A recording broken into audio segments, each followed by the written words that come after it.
Hey everyone, welcome to another episode of Hand Queen. Today's episode, laminate flooring. So these are the hip new laminate flooring that are lock-in.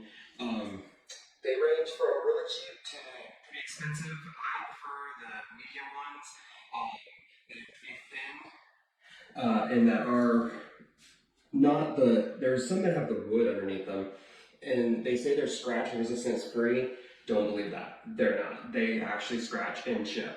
So I prefer like the thin, solid ones that don't have that compressed wood underneath it. Some of them do come with a pad, which you can definitely lay it down and not have to put another pad underneath it. I prefer doing another pad. I prefer doubling it so it has a little cushion underneath it. And so once you choose whatever color, style of the flooring you want, typically all of them have the same method of the lock-in method, so that you just pretty much need to lock it in. I'll show you how to do that. Some of them, ones that are really thicker, you'll see like at the store where they give little samples. This one's pretty thin, but there are thicker ones. Those ones require actually hammering it to lock it in a little bit. This one might have a little bit of tapping to do to get them to actually lock in.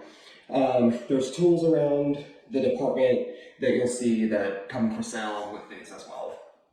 Another big issue that I've learned doing these floors is getting a really good method of attack. I've learned the hard way of how not to do these. So the thing I want to teach you is when you're doing a room or anywhere in your house with these type of floorings, always try to remember the end that has nothing on the side right here is where you need to start to put it into the corner of your wall to get it started. Because then the next one you're going to lock it in, and then you're going to lock it in on the end over here. If you reverse it and do this a different way, you're going to be fighting trying to lock in this edge. You have to lift up the floor. It's a disaster. This end always up against the starting corner of your wall. There's many different ways you can do this. I like to try to do it all within one lock-in seam, even when going into the hallways. So I always think about where to start. Even if I lay some down and just play with it and just see how it's gonna lay down is what I do. Then you can start actually laying it down and getting it completely installed. The other thing is squaring up all your walls in your house. Mostly everything, you think it's squared, you think it's perfectly even and stuff, it's not. This is pretty much really good to try to square it up, try to get it on, to make it look like it's even with the wall. But I strongly suggest sometimes, even if it's not a newer home, if it's like an older home like this, then just eyeball it is the best thing you can do. Yeah, that would really help. You can kind of maneuver it as you go if you need to, but once you get pretty far into it, if you're way off, you're going to start seeing it. It's going to start tilting this way. So getting it pretty squared with your wall, which is what I kind of do, is I'll put it up against the wall, and then I'll measure from the wall to the end and see what I get, and try to get it to a point to where each measurement is exactly the same. If that doesn't make sense, I'll show you. Then we just start locking in place. There's no glue, no nothing. I call these kind of a floating floor because all you really gotta do is just lock them in and go. I also like to cut mine at different lengths so that it kind of gives it that stair or staggered look. Don't lay them locking in together. It looks really like you half-assed it. So what I'm going to do, because I've done this before, is I'm actually going to start at the stairs and at the bottom of the stairs, and then work my way from there into the bedroom and then down the hallway, so I can keep my seam all the same. So let me show you like an idea of how I do this. So you can see I laid in 2 of them right there to see how it looks at my door frame right here. and then I laid 2 over here, and it looks like it's going to pretty much match up pretty well. And so I will have to cut here to get this piece to slide over and lock in with this piece, which then I'll have a solid seam going right here. And then you can continue it out in here and then continue it out into the bedroom. So that's how I'm going to do it, and let's get started.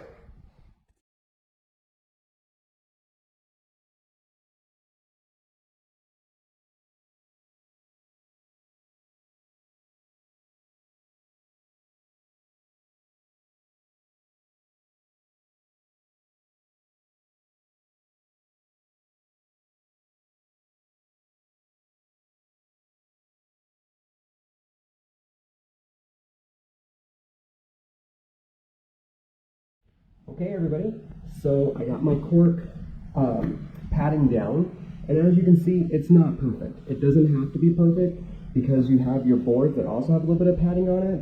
You're not going to really notice that, oh, it's not cut perfectly, but semi-close, get it semi-close. But you can see, like right here, I got it as close as I can get it. I really don't care, no one's going to see it.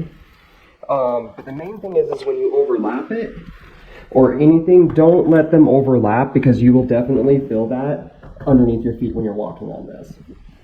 Another key thing about putting these floors in is that when you cut one, make sure you know what you're cutting and how it's going to lay next. So I cut this one, and as you can see, I have nothing left to lock into. But this is my starter because when I go around, I need this end to always be pointing out. So like we said before, this end always needs to be up against the starting of the wall, while this end always needs to be pointing out to where you're going to go next. Because if you don't, you're going to mess it up with the lock-in, and if you try to lock in something that's already cut, try to butt these ends up, it's not going to work and you're going to notice it.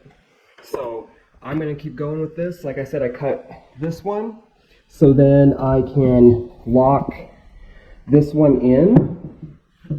So it's going to look kind of like that. And then you see my end right there is ready. So when I come out into the room, this end will be out, so I can lock into it again. And then this lip right here is going out, so then when we continue down the hall, we can just keep locking everything in. So recap, always make sure your locking corner is pointing out wherever you connect your next boards, where your smooth end goes towards the wall and up in the corner. All right, let's get going.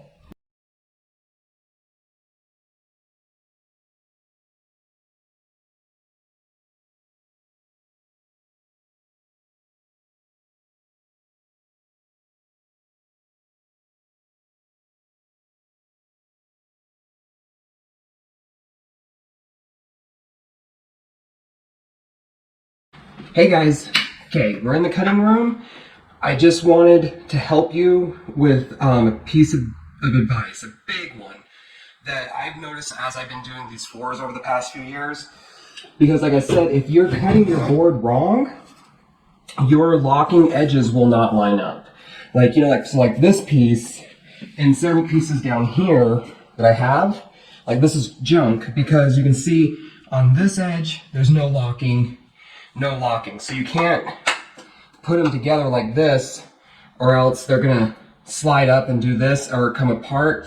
And if the floor is not locked in over time, if you've done these or seen these before, you'll see it start to shift open like that. And so you always need your ends and your seams all locked in to keep it from shifting. It's a lot of thinking, a lot of work to try to get this to work properly so that it locks in beautifully like that. So see, then it doesn't come apart.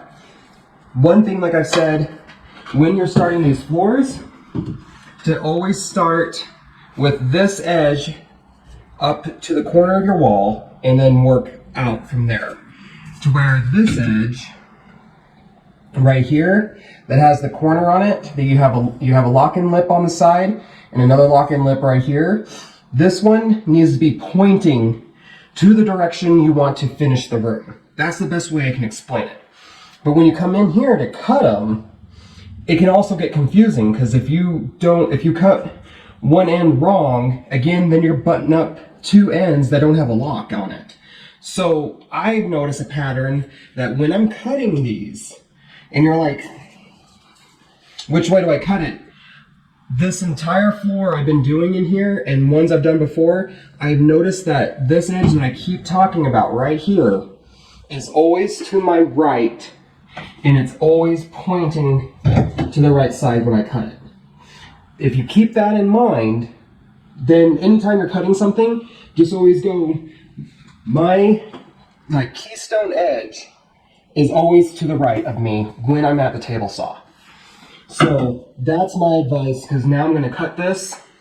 So advice, now I have my locking edge right here, my locking edge right here, and then my wall goes right here, and your baseboard goes down on this edge.